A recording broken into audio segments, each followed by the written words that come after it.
This is TechCrunch. It would appear the environment and society remain relevant, whatever you might hear in some other quarters. At least, that's one conclusion to be drawn from the news that European specialist VC Revent has closed a €100 million, $109 million Fund 2 to invest in planetary and societal health startups.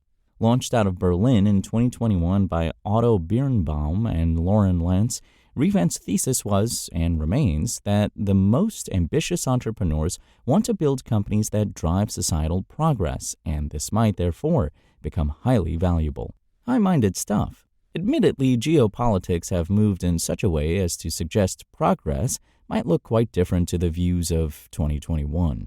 But with all that said, the pair has assembled a significant array of LPs to back the new fund. These include the German retail giant the Otto Group, Goldbeck, Weppe, Oetker, Beiersdorf, and Heimer, as well as a number of European tech founders.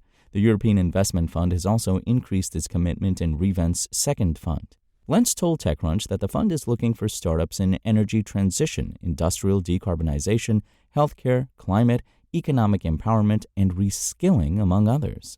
Since its launch, it's invested in 26 companies, many in climate tech, some in health tech, some in empowerment, and overall things have gone really well. We've had a number of companies that were picked up by Tier 1 general funds, she said. Lentz said the fund has always tried to position itself in the third category, as a performance-focused fund investing in planetary and societal health in terms of long-term value creation. In the early days, there were some folks who were skeptical and didn't understand why we were not just calling ourselves impact or climate.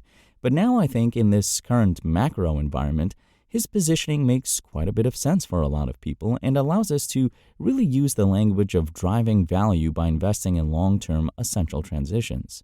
Revent's LPs are very long-term oriented, she said. I think they are not afraid of what's happening in the U.S. right now. I think they, in fact, believe that it's important to continue investing in these spaces despite what's happening in the U.S. And I think there's this idea of Europe kind of standing up and punching back and figuring out what values it stands for and investing heavily in these spaces. She sees more capital going towards so-called reindustrialization, European sovereignty, and defense, and would not be surprised if now there is a proliferation of new emerging specialist funds.